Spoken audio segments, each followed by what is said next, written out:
Welcome to Bindu Dadwal Chemistry Lessons. Good morning, students. Our next lesson is fuel cells.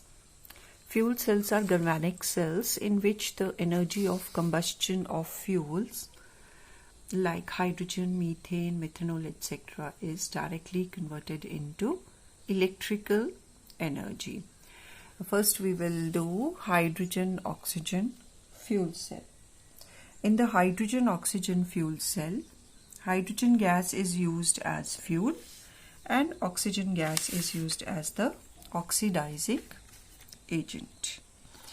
The energy of combustion of hydrogen is converted into electrical energy.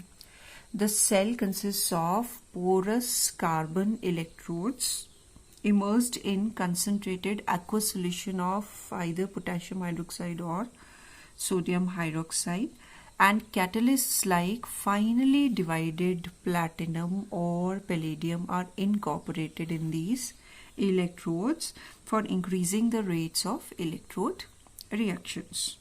Hydrogen and oxygen gas are bubbled through the porous electrodes into the NaOH or KOH solution. Hydrogen is fed into the anode compartment where it is oxidized, and oxygen is fed into the cathode compartment where it is reduced. The rates of diffusion of gases into the cell are carefully regulated to get maximum efficiency. The theoretical voltage of a hydrogen-oxygen fuel cell at standard conditions of 1 atmosphere pressure and 298 Kelvin temperature is 1.23 volts, but the typical operating voltage is 0.6 to 0.7 volts for high performance fuel cell, and this cell runs continuously as long as hydrogen and oxygen gases are being bubbled into the chamber.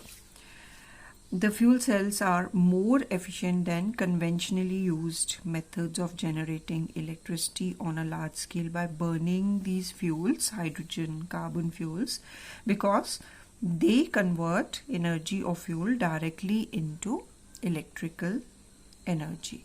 And these fuel cells are the ones which have been used in the Apollo space program. The working of the cell is that at anode, hydrogen will in the presence of hydroxide ion will give electrons and form water. At cathode, oxygen gas with water and electrons will form 4 hydroxide ions. So overall reaction is that hydrogen and oxygen are directly converted to water. Advantages of fuel cells over ordinary batteries. So fuel cells have a high efficiency. First advantage, the efficiency of a fuel cell is about 60 to 70%, whereas a conventional method of burning fuel gives an efficiency of maximum about 40%. Then it is a continuous source of energy and the cell will keep on operating as long as we are feeding the reactants into the chamber. Then third advantage is that fuel cells have a pollution-free working. They do not produce any objectionable byproducts and as such are not harmful to the environment. Like hydrogen-oxygen fuel cell, we have other fuel cells also. For example, propane-oxygen fuel cell. Propane will take up water molecules to form carbon dioxide and 20 hydrogen ions and 20 electrons, and at cathode 5 oxygen will react with 2 hydroxide and 20 electrons to form 10 molecules of water, and overall reaction is propane plus oxygen forms carbon dioxide and water.